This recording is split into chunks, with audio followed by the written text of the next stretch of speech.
The best thing we can do to others is not sharing our riches with them, but revealing their own. This is something that Benjamin Disraeli reminds us of. And the topic for today is philosophical practice as an approach to enhance the consistency of decisions made by corporate executives. And why is this a relevant issue for us to consider? First of all, from the perspective of business executives themselves, this is a key capacity for them. Arguably, the main product of their work is the decisions they make. And from the perspective of society as a whole and themselves as well, their colleagues in the companies, this issue is really relevant because of the implications, the impact of the decisions that they make. So if we think of society as a whole, it's interesting to observe that according to Oxfam, out of the 100 largest economies in the world, 71 are corporations. Only 29 of the largest economies are countries or nations, 71 are corporations. So obviously, the decisions that executives that work in those corporations make has a tremendous impact in society. Also, the decisions have an impact in terms of the people that work in their corporation. So, for example, if we think of the people that are in the top of the hierarchy in those corporations, the impact of the decisions that these people take in the lives of the other people that are under them in the corporation is huge. And finally, there are impacts in terms of internal conflicts that are generated in the executives themselves out of past poorly made decisions. And it's interesting to note that that third point of the internal impact, internal conflicts generated is very much neglected by executives.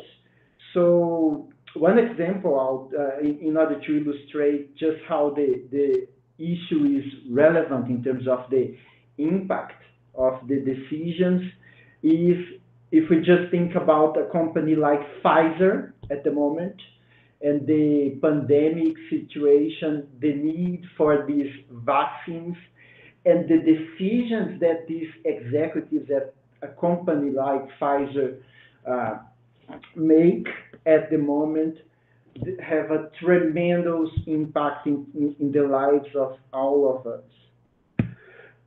The second question is, okay, so this is a relevant issue, but why is it relevant for us, philosophers and philosophical practitioners? Well, I think philosophy is very well positioned to address this problem and to assist executives in properly dealing with them.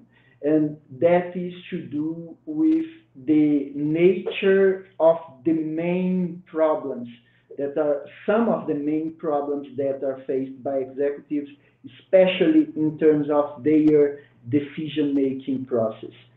They are mainly problems related to rationality, and in special I will focus on the notion of consistency here. There are ethical kinds of problems, and there are existential kinds of problems, which again are all problems with a philosophical nature intrinsically in them.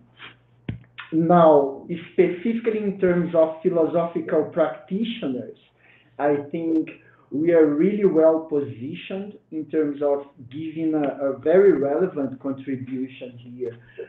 First of all, because these are real problems that people, these business executives, experience in their actual lives. And even though philosophical practice, within the field of philosophical practice, there are many different kinds of approaches. It's a very diverse field.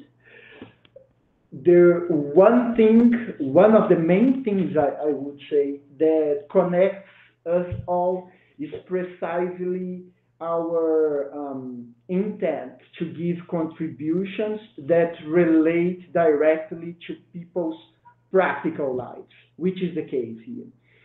Another feature that makes this issue very relevant and makes philosophical practitioners particularly well positioned in terms of giving an important contribution here is the fact that these are not, the problems here are not problems that can be solved properly by some kind of intellectual activity.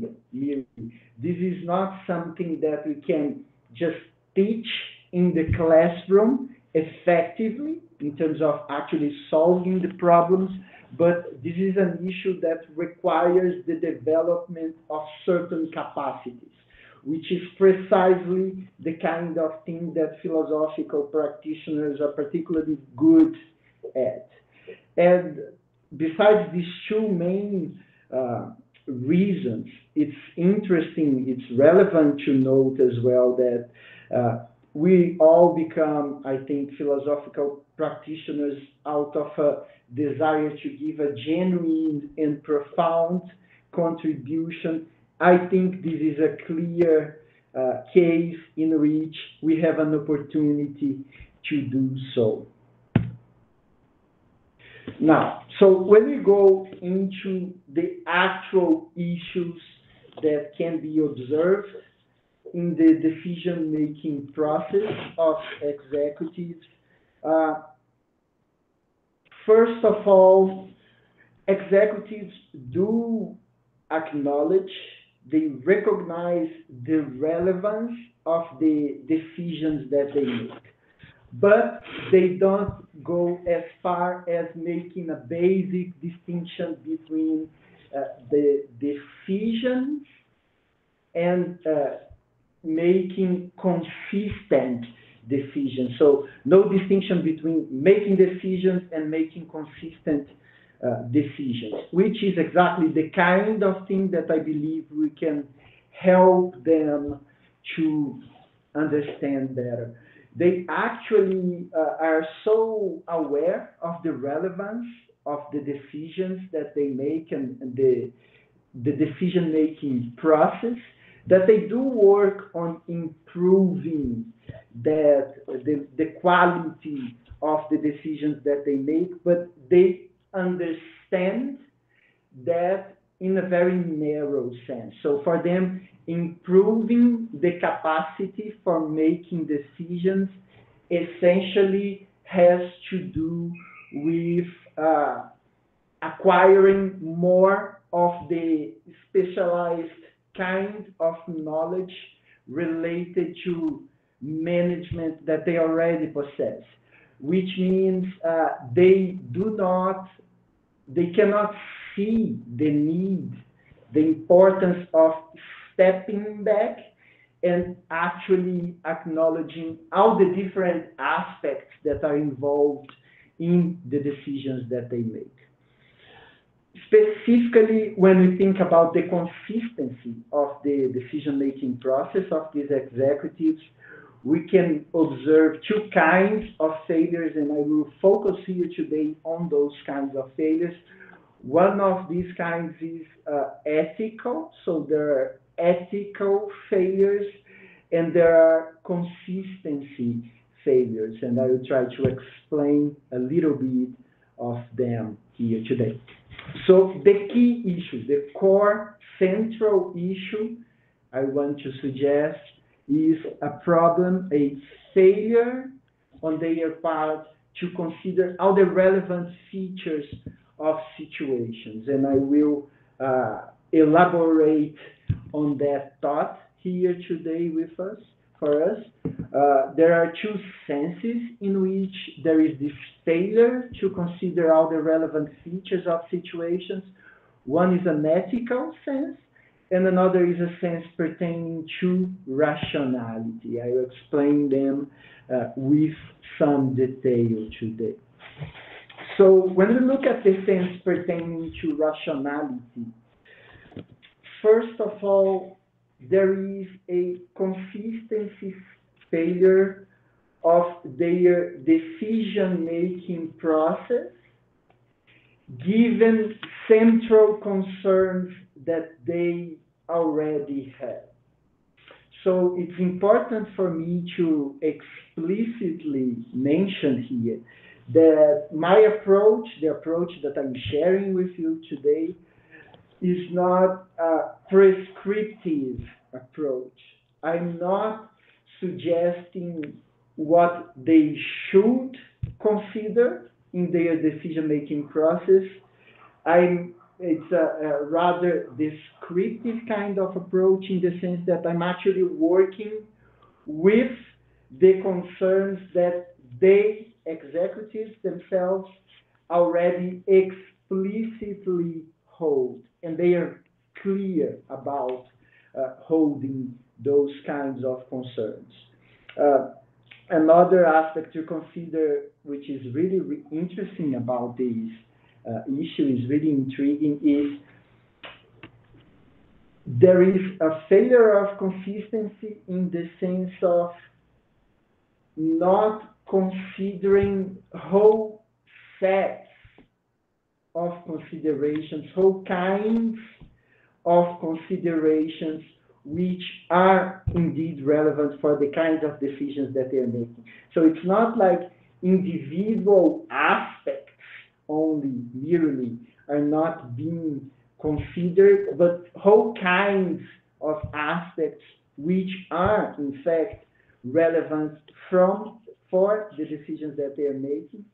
Again, from the perspective of the concerns that they already have, actually. So I will now explain a little bit about there is this sense pertaining to rationality. I will later go back to it. And there's also an ethical sense in terms of consistency failure here. And that is to do with not considering all the morally relevant features of situations. So I explicitly, and I'll explain later, started with this broader notion of the relevant features of situations, but actually I am taking that broader notion out of a very common notion in ethics, which is this notion of the morally relevant features of situations, which offers us a very useful framework to work in terms of the decision-making of business executives. So when we stop to look at the actual relevant features of situations, there are mostly four kinds of concerns. Again, these are all concerns, these are sets of concerns that, according to executives themselves, are relevant and are being considered. Now, in terms of the decision-making process, the situation is roughly as follows. There is one kind of concern which is already acknowledged by executives, which I'm calling concerns related to professional excellence, and I'll explain in a little more detail what I mean by that. And the thing is, when we think about the decision-making process of executives, the level at which we are operating here, we are evaluating the situation is the level of the very model of decision making that they have internalized, they have incorporated, and they are operating out of. So at that level of the very model of decision making, they acknowledge and they incorporate concerns related to professional excellence. Now, there are other three kinds of concerns which they actually do acknowledge. As I said, I'm working from their own perspective. So these are concerns that they do recognize the importance of, but even though they acknowledge those concerns as relevant, they are simply not incorporated in the very model of decision making that executives are based their decisions, their choices on. So these are ethical kinds of considerations, existential kinds of considerations, and societal kinds of considerations. Again, executives acknowledge their relevance, but in their model of decision making on a daily basis, those kinds of concerns are simply not integrated into that model. Now I will speak a little bit about each one of them. So first, this idea of professional excellence as a kind of consideration that executives take into account while making their decisions. And there is something really interesting about this, because so the notion here is professional excellence, and that is connected with the excellence in performance of the business. And it's interesting to note that this set of considerations related to professional excellence, from the perspective of executives, this set of considerations is acknowledged out of a sense of duty. Literally, they have a conception of ethics, of reality, according to which, as executives in their professional life, they have a duty towards the economic performance of the company. And the thing is, this is a kind of overriding duty in their minds. This duty is more important than any other kind of duty that they might think of. And as I just said, the thing is, this idea of their professional excellence, and the idea of the excellence in performance of the company is in itself understood in quite narrow terms. So they understand professional or the excellence in performance exclusively in terms of economic performance, basically. And that already presents an important inconsistency, a failure inconsistency in terms of rationality, because just to illustrate the point, obviously there are other dimensions to be considered other than just the economic performance. Even if we disregard all the other sets of considerations which are mentioned here. For example, to illustrate with one point only, if we entertain the idea of excellency in performance of a corporation, we need to take into account the fact that companies have a certain purpose. So, for example, if we think of Pfizer again, pharmaceutical company, there will be a purpose related to the health of the clients, the health of people, the well-being, and it's obviously the case that an excellent pharmaceutical company will be successful in terms of providing health to their clients, providing well-being. And even that kind of aspect, that kind of dimension is usually not taken into account in terms of the excellency in performance of the company.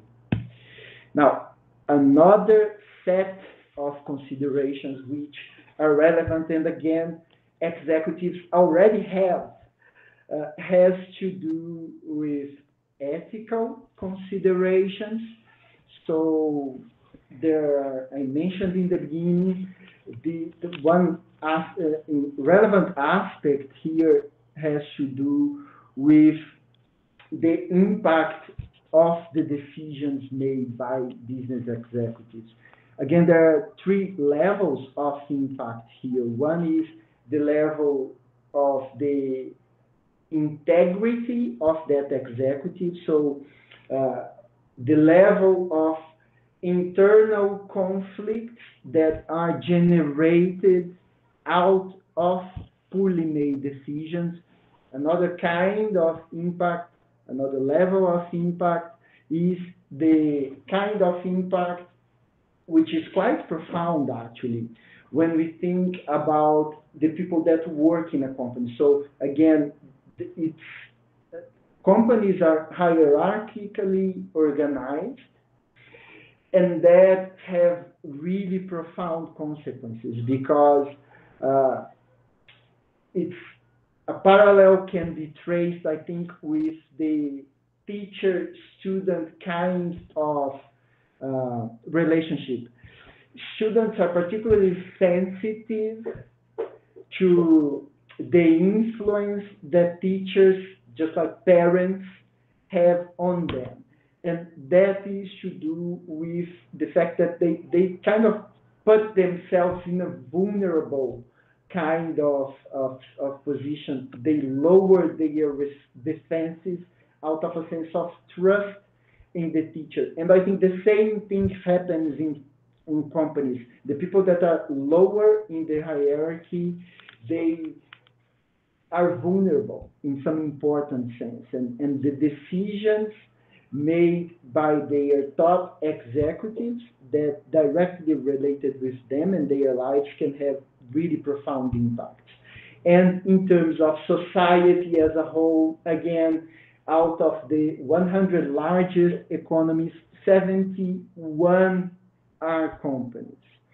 So if we go back to the example of Pfizer in this context of pandemic, we can again clearly see the ethical considerations that are relevant for Pfizer executives at the moment. And I would like to illustrate quickly this notion of the morally relevant features of situations. So if we imagine ourselves as a Pfizer executive at this moment, some relevant considerations are we are in the middle of a crisis that reaches basically the whole of humanity.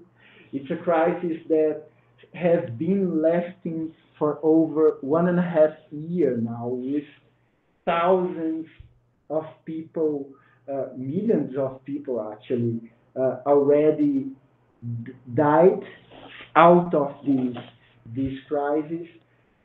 And Pfizer has the means to contribute dramatically to the situation. They have the means, in principle, presupposing that these vaccines actually do work. They have the means to prevent serious health issues in the lives of millions of people. And these are all kinds of considerations that are morally relevant in the decisions that Pfizer executives make at this moment. And the interesting thing about it is, again, coming back to the very model of decision making that executives operate out of, at the same time that they are sensitive, Pfizer executives, of course, this is a hypothetical example, but I'm pretty confident that that is indeed the case with them. So they are sensitive to the importance of ethical considerations in a moment like this, but it's excluded from their very model of decision making, the kinds of considerations that I just mentioned here. So they basically and mechanically keep on operating with the same line of reasoning that they always do. So we have this product, this vaccine, there's a huge demand, so there's a great opportunity for making money. And the thing is, the problem is not that they don't recognize that ethical aspects are relevant. They simply lack clarity in terms of which specific features of a certain specific situation are morally relevant, and moreover and more importantly, they don't know how to discern, to identify which morally relevant features need to be recognized in each and every situation. Another relevant set of considerations that, again, executives already have but are not integrated into their model of decision making has to do with existential type of consideration. So just to briefly mention here, one key aspect has to do with the value and meaning of work. They relate very poorly with their professional life, and they are already suffering the consequences of that, and they are actually trying to work that out, to sort that out, even though they're not so good at clearly articulating their needs in terms of that. But for example, I work in a business school in Brazil. One of the courses that I currently most teach is a course that involves the notion of purpose and professional fulfillment, because that's something that they demand in the sense that that is a need that they constantly present at the moment.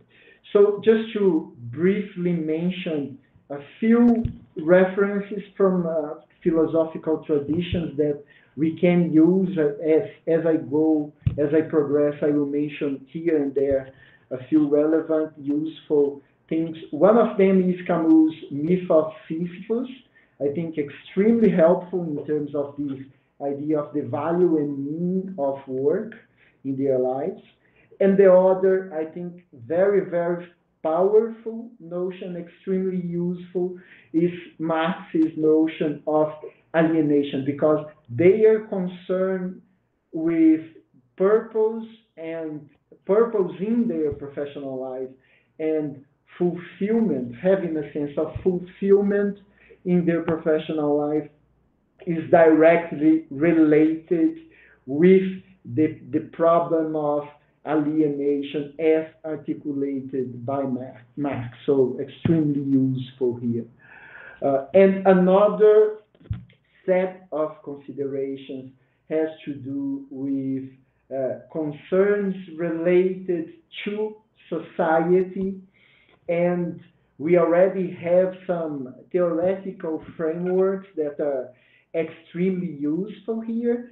So we have a whole tradition in in philosophy in areas related to poverty and social inclusion, equality, and things like that, and in the so-called capabilities approach, which is the so-called ethics of social arrangements. Also, we have something like environmental ethics. So these, I think, would be the two main theoretical frameworks that would be useful here. And actually, there is also a quite useful theoretical framework from the management literature, even though these are management professors that do like, appreciate, and try to incorporate something from philosophy in, that, in their work.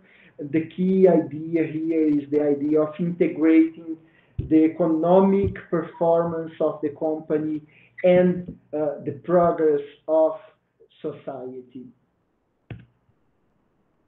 Now, I've mentioned four different kinds of types of considerations here, and I started by approaching this issue from the perspective of rationality, uh, because I think there is a problem, there is a failure of consistency, even if we only consider this situation from the perspective of rationality, and specifically from the perspective of a principle of consistency in rationality. So I think that works really well, even if we look only from that angle at the situation.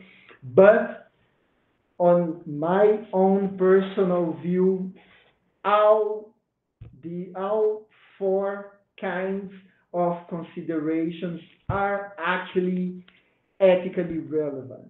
And just to briefly illustrate how they can be understood in ethical terms, first of all, we can understand first off, I did already mention ethical considerations, and it's obvious the sense in which this is ethically relevant, but we can also articulate what I have called existential concerns in terms of duties that we have towards ourselves, or that executives have towards themselves.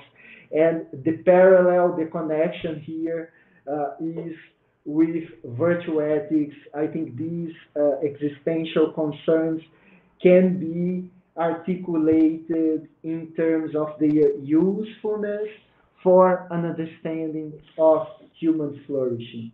That is perhaps controversial in terms of some of the existential concerns or aspects that I mentioned here.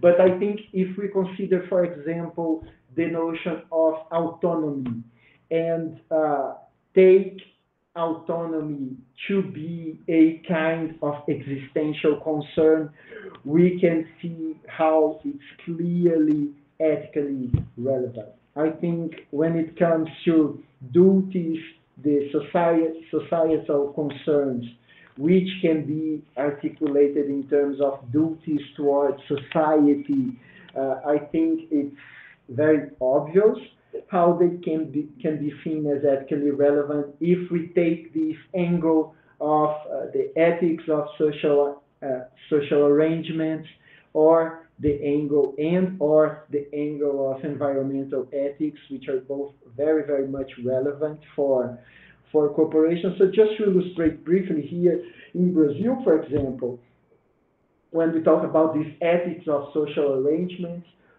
we would, for instance, consider the fact that there is a lot of poverty, there is a lot of social exclusion, and the decisions made by executives uh, influence directly in terms of uh, the level, the degree of poverty, the degree of social exclusion that we can observe in the Brazilian society. And even the concern, the kind of concern that executives already acknowledge related to what I have called professional excellence, even this type of consideration, I think, can be seen from an ethical perspective. And for instance, that becomes apparent if we understand them in terms of something like the role occupied by executives in situations. So, for example, as a parallel, we can think of doctors and we can think about specific requirements that situations make on doctors out of a technical training that they have and non-doctors do not have, which have as a consequence the fact that there are certain duties that apply to medical doctors that do not apply to non-medical doctors, and that is to do with the role which they occupy, and it's arguably the case that the same applies to corporate executives. Due to the role that they occupy, there are certain duties that incur in them. So, in which sense is there a consistency failure in the situation that I'm describing here? There are basically two different senses that we can explore, we can elaborate on here. And one of them is to do with a misunderstanding in terms of the executive's conception of ethics. So my argument here is roughly the fact that from the perspective of executives, there is an ethical demand on them to promote excellency in terms of corporate performance. So they are doing this out of a sense of duty, which means they are making an effort to consider the morally relevant features of situations in the decisions that they are making. They ought, because of that, to consider all morally relevant features if they are to be consistent in their decisions. So there is a failure in terms of actually properly behaving ethically, which is in fact what they are trying to do according to themselves. And there's another sense in which there is a consistency failure. And the key thought here is that, again, I'm mentioning concerns that they themselves already have, and they are explicit about having those concerns. So the thing is, from the four different kinds of relevant considerations, only one of them takes central stage in the executive calculation of how to act. And even when, and I did mention that they actually recognize, they acknowledge the importance of these other sets of considerations, even when they do consider them, they treat them as a completely separate thing and totally irrelevant to the decisions that they are making, which are related to the business. It is as if all the other considerations have nothing to do with the decisions that they make, which impact directly their corporation, their business.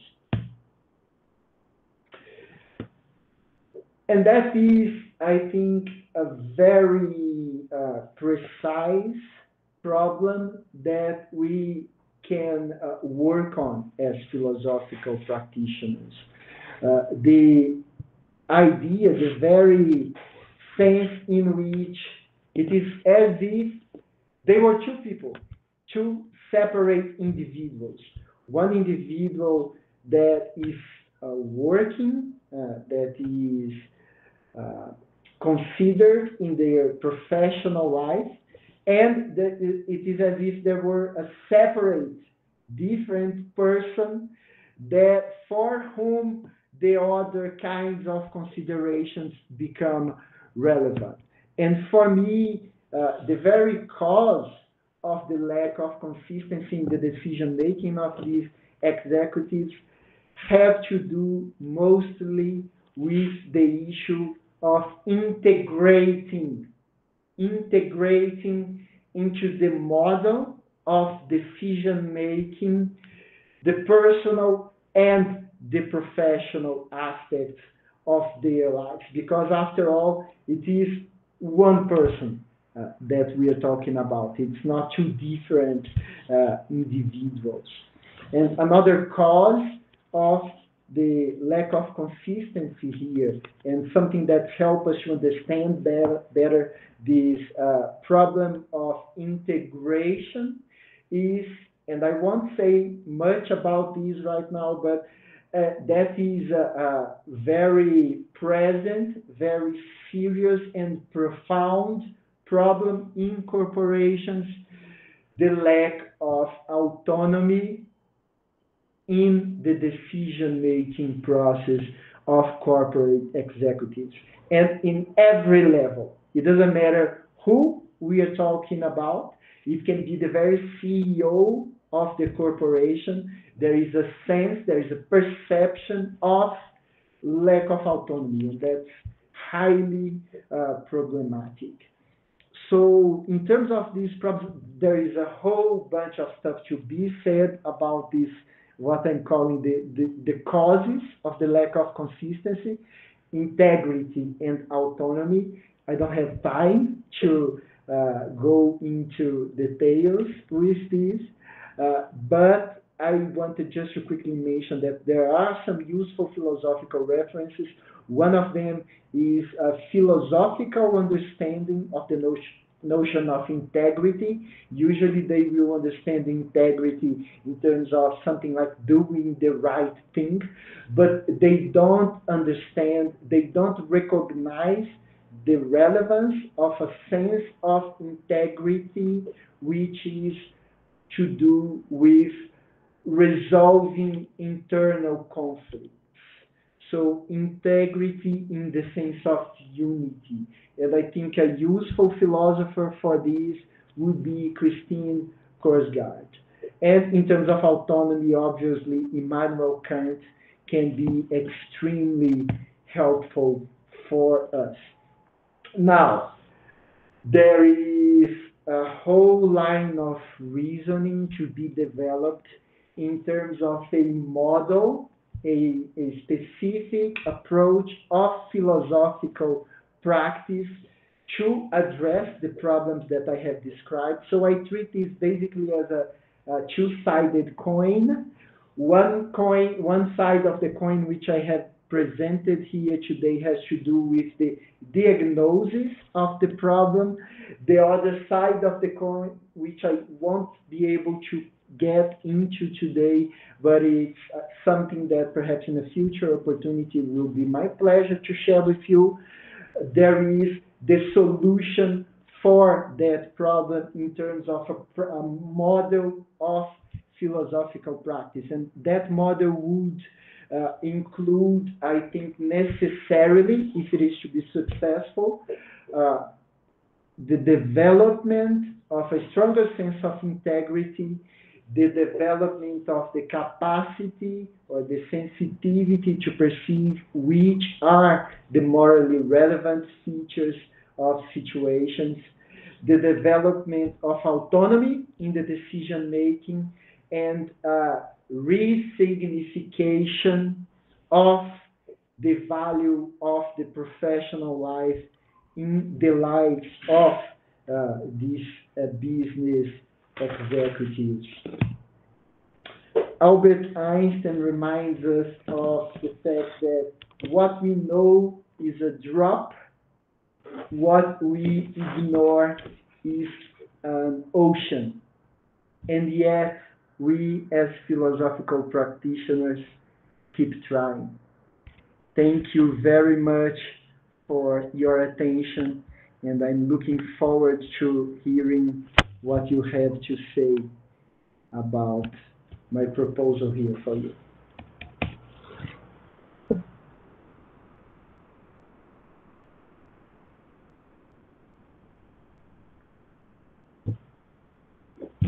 Karina, will you do this or should I? Yes, yes, of course.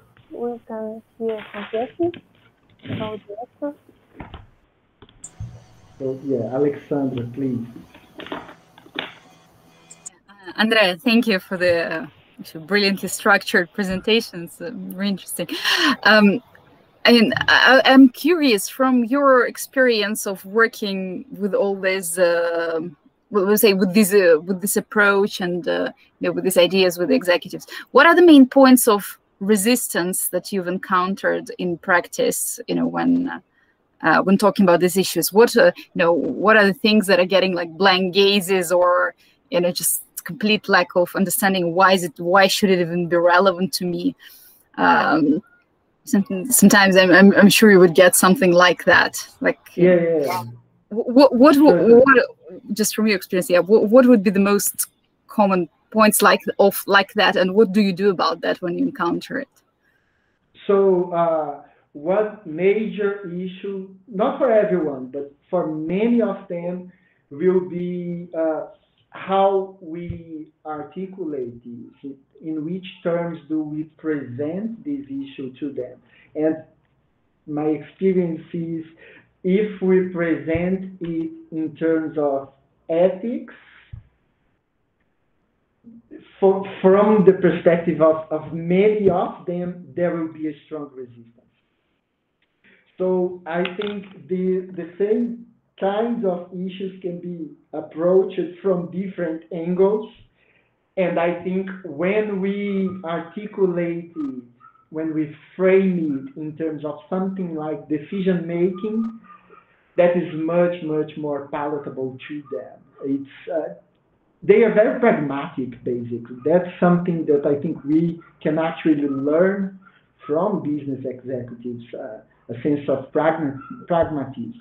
And they want to know, they want to engage with things that are actually useful for them in a daily basis.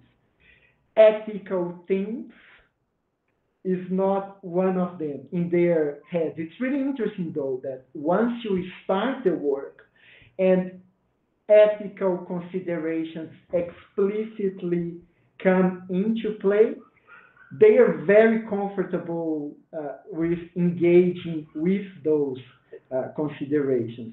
But if you make an offer, I'm starting a group, would you like to be a part of that group? If you say, we will be discussing ethics and stuff like that, I think there will be a strong resistance in terms of many of these executives. Your question actually reminds me of a different point, Alexander, which is not to do with resistance per se, but to do with challenge. I think it's very challenging to bring this to the practical level of their lives, to incorporate this in terms of their actual decision-making process. Very challenging for them and very challenging for us in terms of successfully promoting this. But basically, I think to your question, there is an issue of how we present what we are offering here. And if we present it in terms of critical thinking and ethics and things like that, we need to walk in their direction, use their terminology, and just this very simple thing already helps a lot in terms of removing resistance, I think. I'm sorry, we have 4 minutes left, and we have also Yamini who raised her hand. Please, Yamini. Sorry, since we start 10 minutes later, we can. Thank you, Sergey. Appreciate that very much. Thank you so much. Yamini, so please. my question, yes. So my question is that how do you deal with this kind of conflict that you mentioned, that there is this conflict between being efficient, and while being efficient, sometimes the executives are not ethical. If I understood you, that Okay. the conflict between being efficient and ethical. So I want to know that what kind of practice or tools do you offer, or methods do you offer to resolve this conflict Yes. in a workshop? Yes, okay. First of all, I think this is not a real conflict. It's just a misunderstanding. There is no real conflict. I think, again, the problem is of the consistency of the decision-making process. There are considerations that they already recognize as important, and it's only natural that all these kinds of considerations are taken into account. There is the impression of a contradiction only if situations are approached from a kind of very partial perspective. You completely ignore whole aspects of situations that they already want to take into account. They don't know how to, and they don't know that they are allowed to do that. So it's a kind of allowing them, just saying that it's okay to do it. They already have the need to do it. Now, in terms of your actual question, how to address this, I think this can very efficiently be addressed in a group work kind of setting. So I would suggest something relatively brief. So, for example, 5 sessions, not much more than that, because they, again, very pragmatic. They want to be efficient with time. So if you offer something long, resistance, Alexander, will be created. So short, neat, straight to the point, group work. You form a group. We are working in online mode now, so I don't think the group should have more than 7 people, because the group needs to mature as a group, and the sense of security and intimacy is really important for that. So one same group, every encounter, roughly 4 or 5 encounters. And the key thing, we all have the philosophical insights to share. So that's fine. I won't even mention that. I think the key thing in order to be successful in this kind of approach is to very strongly rely on their actual experiences. We give central stage to the sharing of experiences among them. That will immediately allow them to recognize the work that we are doing in terms of their real life experiences. They will immediately engage and absorb some of the philosophical notions that we might bring to them, reveal to them. And I think doing that from the perspective of their real life experiences is what actually enables the efficiency of the approach in terms of actually allowing them to incorporate this into their real life. I think it's indispensable to give central stage to the sharing of their own real life experiences. Sorry, I know this was extremely brief, but due to time constraints, I hope that helps.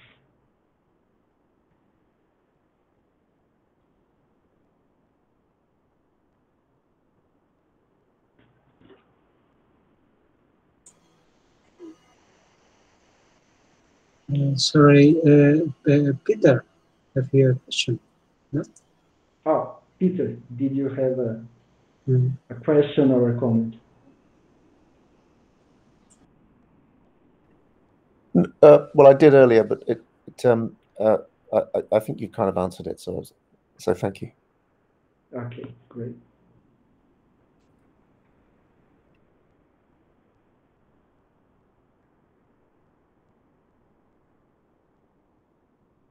So let me say one thing about this. I think this is a very legitimate, decent, and profound kind of contribution that philosophical practitioners can give, actually. As I inferred, the impact of the work and the decisions of executives is huge in the lives of everyone. And even if we don't take that into account, these are human beings with very real needs, and they are struggling to address those needs, to fulfill those needs. Clearly, they are trying to. They don't know how to. They are kind of lost here. So I think all of us are really very well capacitated to support them in their efforts to do so. I think this is a very genuine, relevant, and profound contribution from the perspective of the lives of these human beings.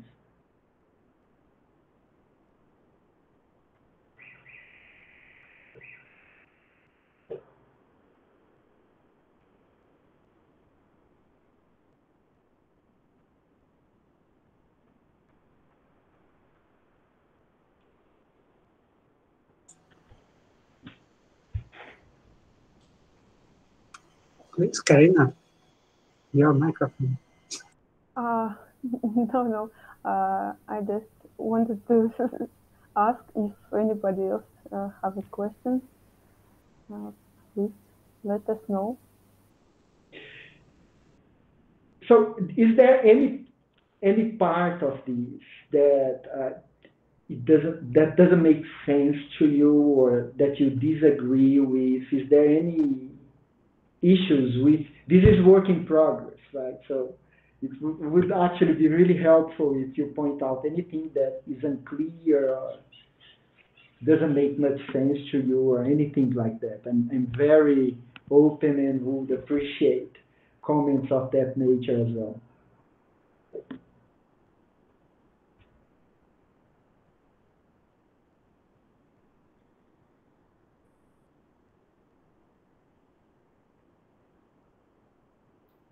Well, on the contrary, I think it's kind of broadly confirms, say, my experience and my perception of what are the, let's say, the salient features in this kind of work. So, right, great. And I think you did a great job of formulating them and then kind of structuring them this way. So. Right. Yeah. Thank you. Thank you. Great.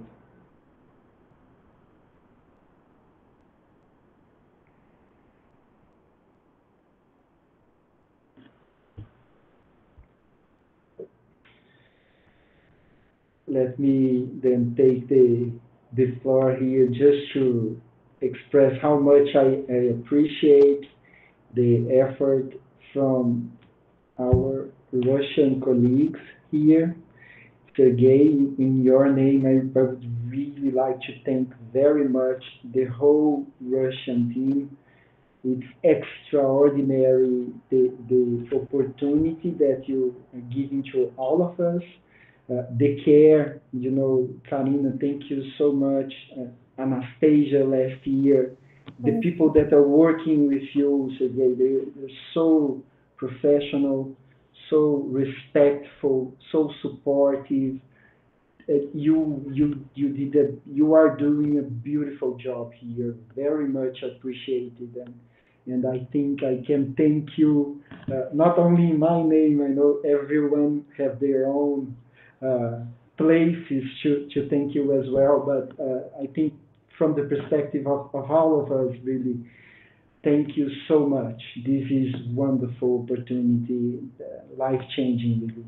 Appreciate it very much.